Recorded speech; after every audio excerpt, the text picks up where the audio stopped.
ছেলেদের মতন ভদ্র ছেলে বিভিন্ন জেলা নেই। এই কুমিল্লার কারণে বাংলাদেশের অর্থনীতি আগায় যাচ্ছে। কুমিল্লা অর্থনীতি অনেক। এই কুমিল্লার জন্য টিপু চৌধুরী ভাই এই বিগত এক সপ্তাহ ধরে টাউন হল মাঝে সবাই আসবে। টাউন হলে না আগামী শুক্রবার মানে 11 তারিখ হবে। এই 11 তারিখ আমরা বিচ্ছিন্ন চাচা পাই আমাদের কুমিল্লা শিক্ষা থাকতে পারে। আমাদের কুমিল্লা চাচা দিবেন ক্যান্টনমেন্ট আছে, আমাদের কুমিল্লা বিশ্ববিদ্যালয় আছে, কুমিল্লা ইউনিভার্সিটি আছে।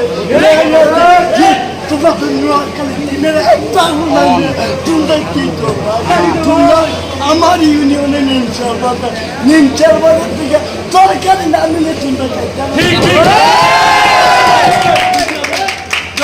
টিপু ভাই আমি আপনার ছোট ভাই হিসেবে আপনি জানো সারা দিবেন। আমি আরো আছি, আমি দিকে না বন্ধুতা আমি আপনার পাশে আছি। আপনি যদি আমি আছি ইনশাআল্লাহ, তোমরা থাকলে আমি আছি। তোমাদের এই মানুষদের দাবির লক্ষ্যে এই মানুষগুলো বিভাগের জন্য অনেক কষ্ট করতেছে, তাদের পাও না ভাই। এগুলো আমার বাপ দাদারা পারে নাই, কিন্তু আমাদের সন্তানদের আমাদের বিভাগ দিয়া যাইতে ভাই। আমার পোলায় কইছে বিভাগ লাগবো, আমাদের পোলায় কয় নাই বিভাগ। আমরা পোলারে মাইয়ারে দিয়া যাবো ইনশাআল্লাহ।